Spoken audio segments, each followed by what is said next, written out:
Hey everyone, this is Vidya and welcome back to our channel. Today we are going to talk about protein again, but we are going to talk about vegetarian options of protein. I've already done a video on protein. It's a very detailed video. Please watch that video before you watch this video so that you can understand this video in a better way. I have already explained what is protein, how much protein you need, and what protein does in our body. So I'll link that video in this video at the end. Please watch that video first and then watch this video. So today let's talk about the vegetarian options of protein. Vegetarian people, especially who don't eat meat and even egg, they literally suffer and struggle for what they can eat for protein, like in a daily intake. I get a lot of questions with I'm vegetarian, what should I eat, how can I fulfill my daily protein intake and requirements. So this video is especially for those people. So let's talk about what are the food you can eat and how can you plan and how can you mix and match these foods so that you can meet that requirement of your daily intake. So as I said in my last video, in vegetarian category, every food has protein. Every food which comes from plant has some amount of protein in it. So for example, for especially Indian people, we tend to eat, in every meal we tend to cook rice and then little bit of dal, any kind of dal, and a curry, or maybe rice or chapati, dal, or any curry. Sometimes we make dal, sometimes we don't make dal. So here if you can see the amount of protein we are having, so rice has maximum portion of carbohydrate in it, so we will not get so much of protein there. Plus dal, if you have like little dal, like a cup of dal, it will not have, like it will have around 4 to 5 grams of protein. And vegetable cooked, it's a whole cooked curry, so it's pure completely carbohydrate. So there you see, if you eat that kind of amount of dal, it's just 5 gram, and overall in a day you will have probably maybe maximum 10 to 15 gram of protein. But for people, if you calculate, like on an average, everybody should need, who doesn't work out much, who don't exercise much, even though they need approximately 50 to 60 gram of protein daily. I already told this, how you can calculate how much protein you need in my last video, so please watch that video before. So how can you meet that requirement? So let's talk about that. So like for vegetarian category, we have different kind of lentils, we have different kind of legumes, beans, rajma, lubia, chickpea, black chana, we have paneer, we have tofu, we have plain curd, you can also go for plant protein. Now to meet your requirement, I would say you mix and match. Like for example, what do I mean by mix and match? If you have, for example, if you're cooking dal, cook in a bulk quantity, and if you're cooking, like for example, in today's lunch you are planning to cook dal, you're planning to cook rajma curry, and you're planning to cook rice, I would say cook dal in bigger quantity, cook rajma in bigger quantity, and have those like in a larger quantity. Consume those like in a big bowl dal and then big bowl rajma, and then eat your rice or chapati, whatever you want to eat. So there you have, if you have like big bowl of dal and big bowl of rajma, for example, there you have minimum like 10 to 15 gram of protein there itself. And then again you can combine it with a curd, plain plain yogurt, cup full of plain yogurt. You can combine that with a plant protein as well. You can combine that with after drink like a sattu, mix it in a buttermilk and have it. There you will have like 20 to 22 gram of protein in a one meal. So it's at the end it all adds up. Cut this line. So at the end it all adds up. A little bit of dal, rajma, curd, and then you have, for example, plant protein. Every food have some amount of carbohydrate in it, so you have to make sure you're not eating a lot of chapati or rice. Otherwise your carbohydrate consumption will go high and protein will be again, will be less. So if I talk about how much protein do we have in a legumes and kind of rajma or like kind of beans. So maximum on an average will have 30 to 40 to 50% of protein. In like dal, it depends, it varies, lentil to lentil. Maybe a green gram, a moong dal will have larger quantity of protein and masoor dal will have less. Maybe rajma will have more protein than chickpea or chana. So it depends, it varies. That's why if you have to fulfill your daily protein intake, you have to mix and match and think in that direction. This is one thing. Second thing is develop that mindset that if you are cooking meal, for example, if you are planning to cook in the night or planning to cook tomorrow, you should first ask this question yourself, that what I'm gonna cook on protein, what I'm gonna eat tomorrow protein in tomorrow's lunch or dinner, and plan accordingly and shop accordingly. If you are if you think you don't have anything to eat protein in your tomorrow's lunch or today's dinner, then maybe go shop, maybe arrange something which so that you can have that. Your every meal should have some protein in it, and at least you go try for at least 15 to 20 gram of protein in every meal.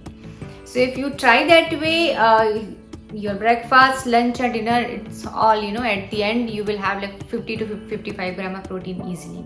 So planning is very important, and always ask this question, what I'm going to eat in the lunch for protein, in the dinner for protein, or tomorrow in the breakfast for protein. This is very, very important. And if you eat protein daily in every meal, then it automatically you address your weight loss problem. Eating protein actually helps reduce fat faster actually. So you will not gain weight, and you will you will feel healthier and stronger if you go in this approach, in this direction. Try to cut down the pure carbohydrate kind of food. So have your rice or chapati or whole cooked curry, but cut down the quantity and increase other food which has more protein in it. So try to include food which has more protein content in it and less carbohydrate. For example, you can eat rice and chapati and like completely cooked curry, but reduce the quantity, because rice, chapati and curry is like a pure carbohydrate. When we eat this kind of food, it gets converted to glucose very fast, it gets digested very fast, and because there is no fiber left in there, we feel like we'll feel hungry sooner and sooner, and then we go for snacks and we munch this stuff which we are not supposed to. But if you include fibrous food and then protein rich food, you will feel fuller for longer time, and that way you will not have cravings of anything sugary stuff or any snack or anything, and that way your body, you will actually maintain the healthy body weight, also the overall energy level as well. So try this approach, and that's it for today. Let's see the recipe and then we'll meet again.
like the recipe, please give it a try. It's a very tasty recipe, and it cooks very quick and fast. You can cook it in a bulk quantity, cook it for lunch, dinner, and tomorrow's lunch probably, and in mix and match. You also notice that I have include these sprouts, and I showed you how I make sprouts. Those are really beneficial for our health overall because of the germination. It has a lot of protein and minerals in it. Including those in your daily diet will actually help you with your hair fall as well, with healthy skin as well. But it's actually lot of people complain they cannot digest sprouts because it's a raw form. One suggestion and tip here is chew it properly. Like if you take 1 spoon, chew it at least 30 to 35 times at least. If you feel that you chew all the bites, nothing remains in your mouth, then you gulp inside. So it should get digested in your mouth before you gulp it. So chew it properly. When I eat sprouts, it takes me like 40-45 biting number to completely chew it inside my mouth. So this is very important. Chew it properly. All your food, especially like your raw vegetables, this kind of raw food, chew it properly. Eat slowly and then chew it properly. Take time, and then this food will do amazing thing for you.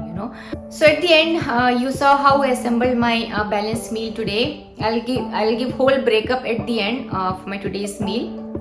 But just to give you idea, so I cooked paneer, that's my protein there. It has 70 to 80% protein and rest is fat. I cooked chana, black chana curry. It has like 40%, around 40% protein and rest is carbohydrate. And then I had sprouts as well. It also has protein, high amount of protein and around 40% of carbohydrate. Because my curry and my sprouts already have carbohydrate in it, so I took very less rice. I am not eating too much rice today. I have already healthy fat in paneer, and then I have already mixed peanuts in my sprouts, so there I have the healthy fat there as well. And of course I have my vegetables which are non-negotiable. So there I have the whole complete balanced meal today. This is how you can mix and match your daily protein intake. It all adds up. My whole meal may be probably around 20 to 22 grams of protein in it. So you can have this food in lunch, you can have this food in dinner, you can mix and match, and in your breakfast as well. If you can replace rice with maybe anything you like in breakfast, but make sure your every meal has protein items. And as I said, ask this question: what I'm going to eat in protein for lunch or dinner, and plan accordingly. It's very important. So that's it for today, guys. Please try this recipe. I'll link the collage picture of all protein options. I'll link also meat option as well for the protein at the end. And if you have any questions, please reach out to us and I'll try to answer that. And to support our channel, please like and subscribe. And I'll meet you in the next video with the new content and new information. Till now, bye.